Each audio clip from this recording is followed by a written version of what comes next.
G'day guys, Matty from 4V Sessions Australia. You've probably heard a lot of problems with these things is the boost solenoid. Where are they located and how are they stuffing up? So I thought I'd show you because this little filter is easy to clean and it's actually not that hard to get to. Let's check it out.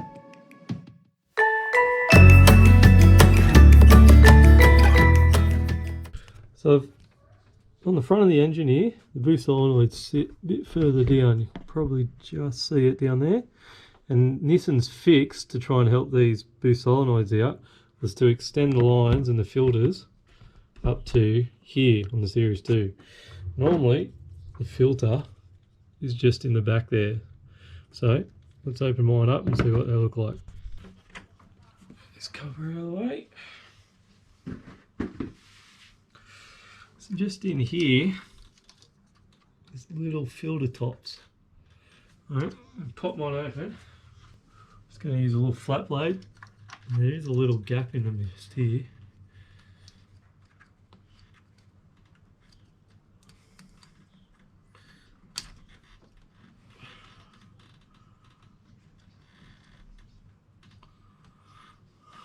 Why not? A little bit dirty, not too bad. Have a look at the other one.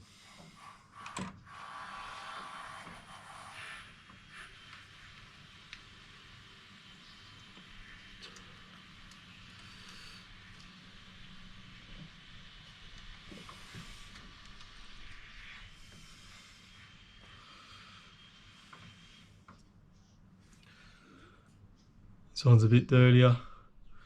Alright, being that they're just a normal foam filter, I'm just going to wash them out in warm soapy water and just dry them out and see how they go. Give them a bit of a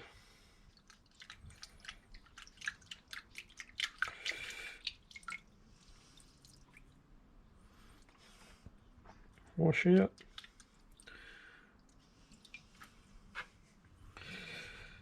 Really, that one is pretty dirty. A little bit of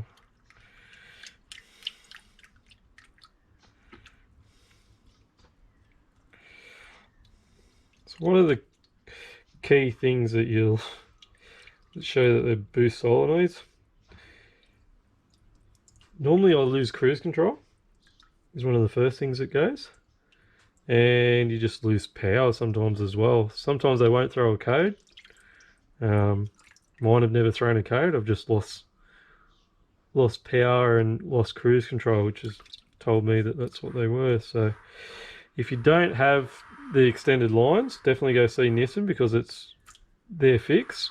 But they're as typical big companies, they won't tell you about it. They'll just, if you have a problem, then they'll fix it, but they won't fix it until you have a problem. So if you're under warranty, go see them because I tell you what, it's worth it.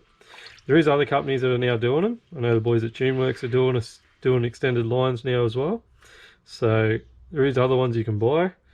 These are working for me. It's just that a couple of times, as soon as they get dusty and mud or water, I should say, they turn to mud and they just can't breathe. So hang them out to dry and we'll whack them back in. Make sure they're dry before they go in because you'll have major dramas, but dry them like we used to with the moto filters. Hurry the process up a bit. You could probably blow them out as well, but that'll work for me. So you got this type, literally just sit it back in here like that. Put the cap back on. Good to go.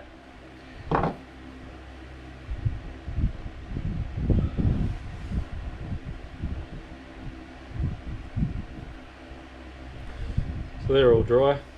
Just going to chuck them back in the car.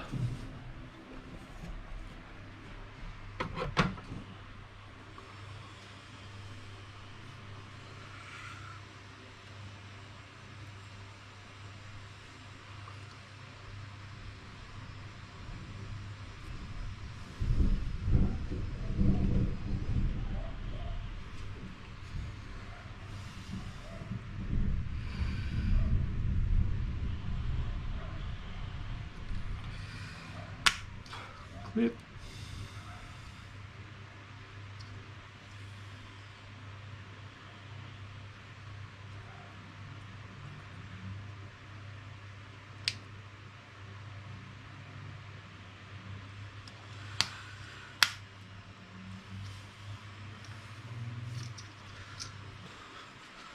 Back the cover back on.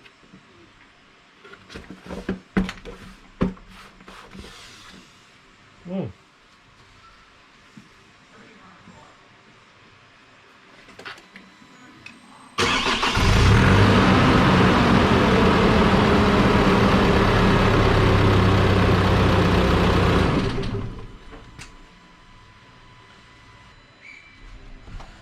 So yeah, guys, I wish I knew about it when I was driving to WA because I had a few problems going across, so it's pretty easy to fix, and yeah, hopefully it helps someone out. Anyway, I'll see you out there.